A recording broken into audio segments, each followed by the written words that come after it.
Hello बच्चे, तो आपका स्वागत है आपके अपने चैनल सिक्सटी 2.0 में। इसमें आज हम लोग पढ़ेंगे लॉ ऑफ कांस्टेंट प्रोपोर्शन।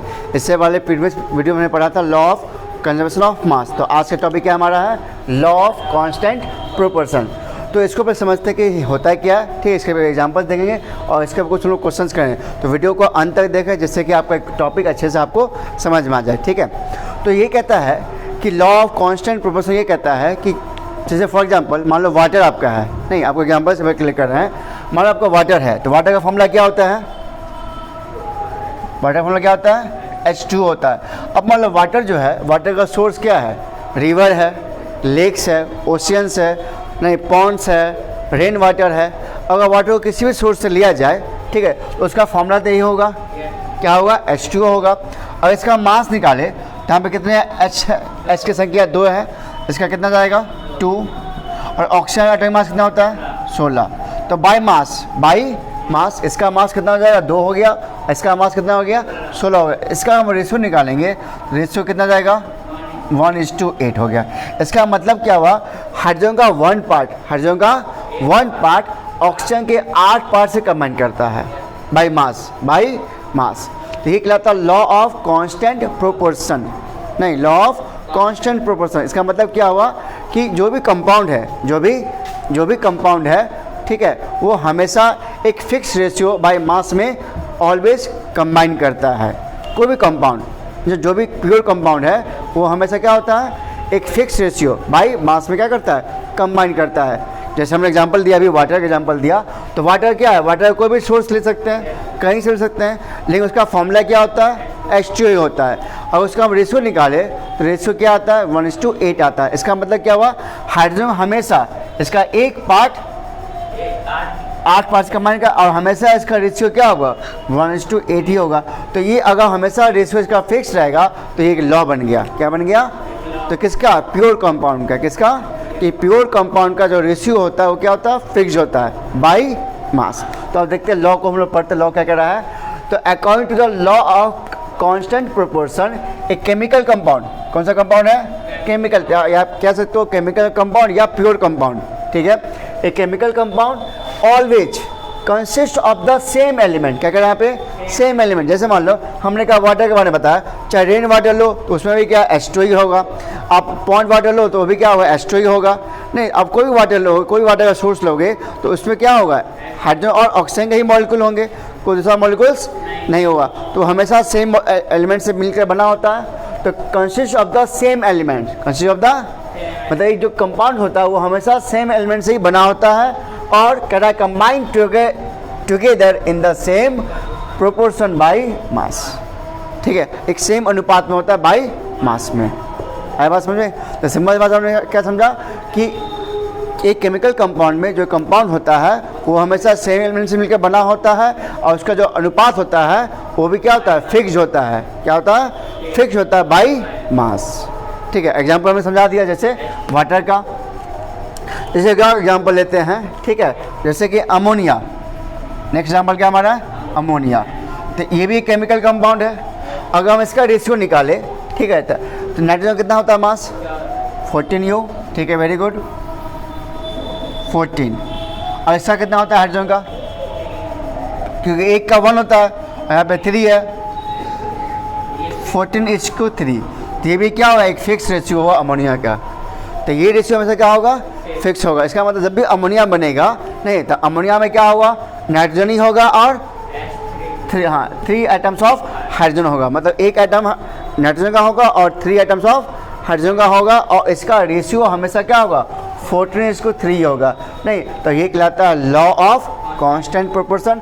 आपने क्या समझा, कोई भी केमिकल कंपाउंड के अंदर जो आपके एलिमेंट होते हैं उसके सेम ही एलिमेंट होंगे, और उसका रेशियो भी क्या होगा, फिक्स होगा बाय मास। क्लियर यहाँ तक, इसमें कोई दिक्कत। अब इसको कुछ आपको एग्जांपल यहाँ पे दे रखे हैं, जैसे यहाँ पे दिया हुआ एग्जांपल कि water is a compound which always consist of the same 2 elements. Water जो है एक कंपाउंड है जो हमेशा सेम एलिमेंट से मिलकर ही बनता है, जैसे कौन का, हाइड्रोजन और oxygen, combined together in the same proportion of 1:8 by mass. इसमें कोई कन्फ्यूजन आपको, ठीक है। जैसे मान लो आपको एग्जांपल और लेते हैं CO2। नेक्स्ट का एग्जांपल है CO2, उसका क्या होता है फॉर्मूला, हाँ CO2 का फॉर्मूला क्या होता है, सॉरी CO2 का फॉर्मूला CO2 हो जाएगा ना, कार्बन डाइऑक्साइड, ठीक है।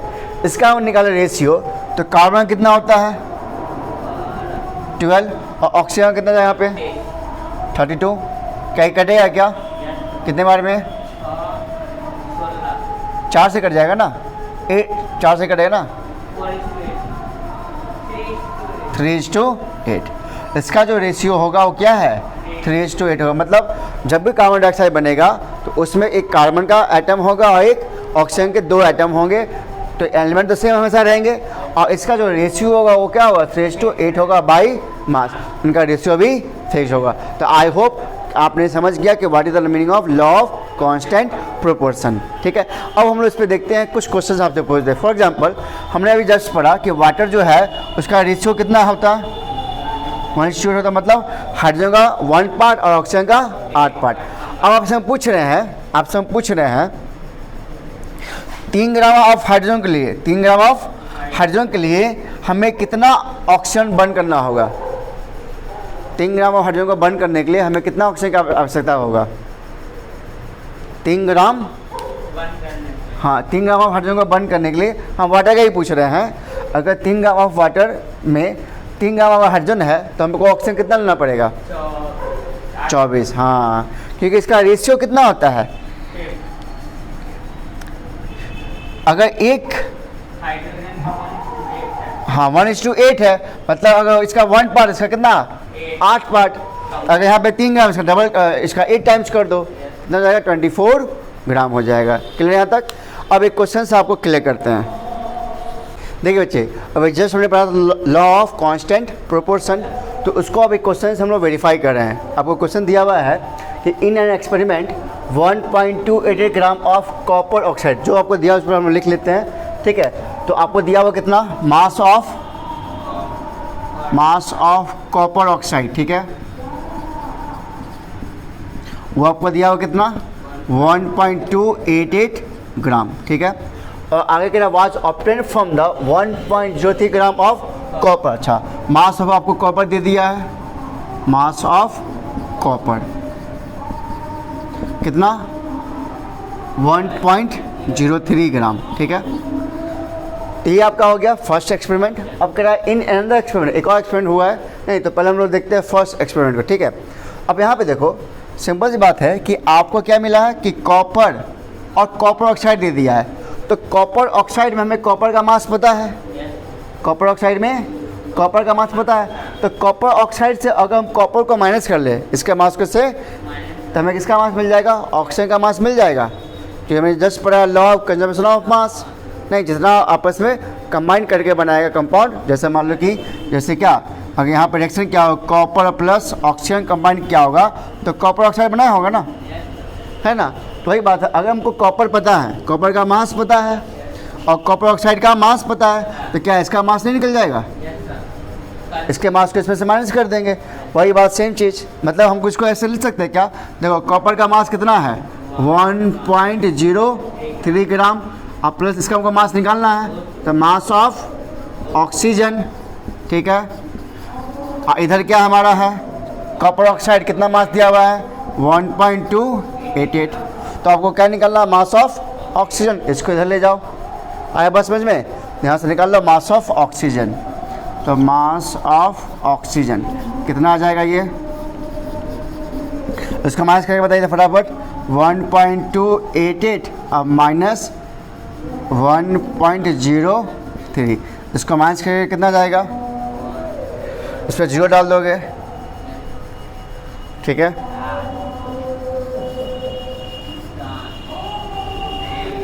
.258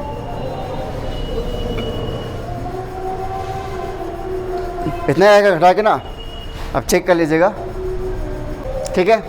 चलो अब देखो मुझे बताना है कि क्या ये लॉ ऑफ कांस्टेंट प्रोपोर्शन को फॉलो करता है या नहीं करता। आपको यही पूछ रहा है कि so that this figures verify the law of constant proportion.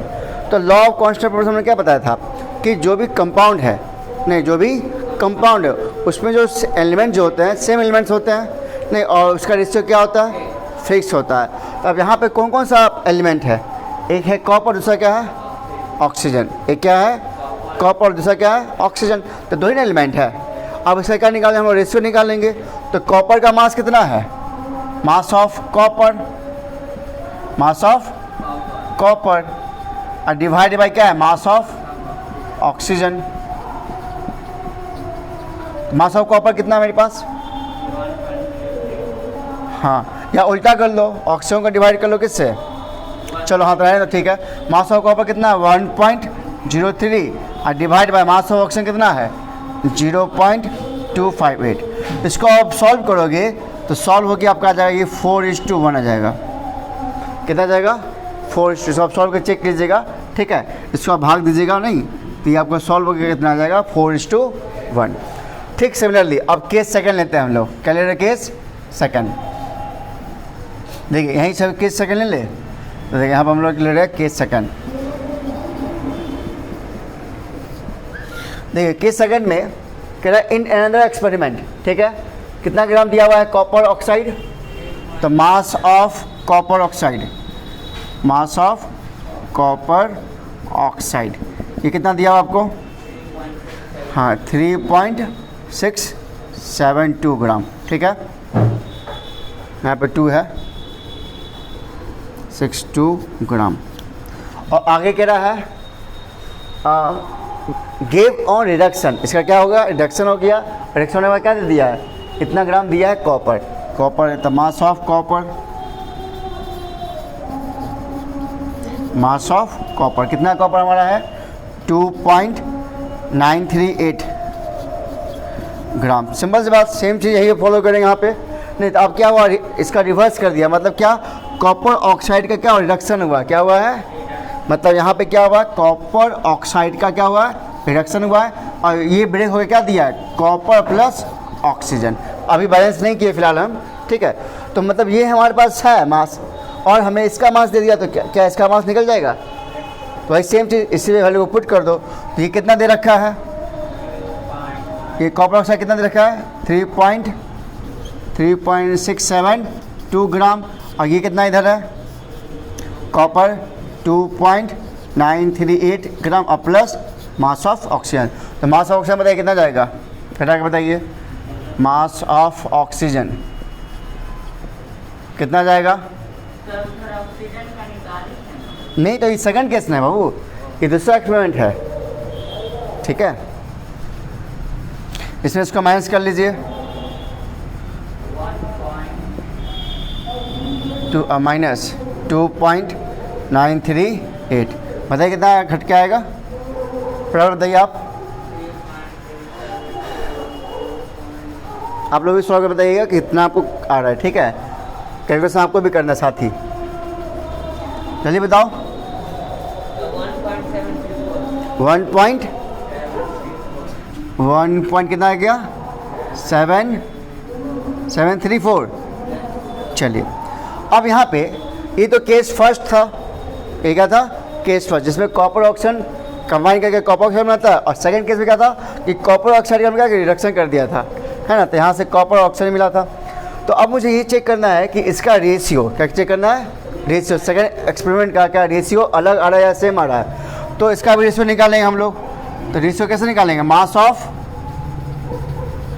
Copper अब बाय मास ऑफ ऑक्सीजन। तो मास ऑफ कॉपर कितना है 1 पॉइंट कितना, मास ऑफ कॉपर कितना है, मास ऑफ कॉपर कितना 2.938 और डिवाइड बाय कितना है, आपने सही से घटाया है ना, सही से घटाया है ना, चेक कर लो आप। यहाँ पे क्या जाएगा 0 आ जाएगा नहीं, ठीक है। यहाँ से घटाने में कितना जाएगा ये 0.734 आ जाएगा, ठीक है। तो यहाँ पे वैल्यू आ जाएगा आपका 0.734। इसको आप डिवाइड करोगे तो ये भी आपका आ जाएगा 4:1। आप चेक करके देखो तो इसका डिवाइड कितना आता है 4:1 ही आएगा इसका भी, ठीक है। तो इससे हमने क्या समझा कि इस फर्स्ट एक्सपेरिमेंट में भी कॉपर का और ऑक्सीजन का रेशियो कितना आ रहा है 4:1 ही आया है। और सेकेंड केस में भी कॉपर और ऑक्सीजन का रेशियो कितना आ रहा है 4:1 यार। इसका मतलब क्या है, ये लॉ ऑफ कांस्टेंट प्रोपोर्शन को फॉलो करता है। ठीक है, तो एक और एग्जांपल देखते हैं हम लोग। अगर आपको समझ में आया हो तो वीडियो जरूर आप लाइक दें और कमेंट करके बताएं कि आपको ये समझ में आया कि नहीं आया। ठीक है, तो अब देखते हैं एक और एग्जांपल जिससे आपको और अच्छे से समझ में आ जाए।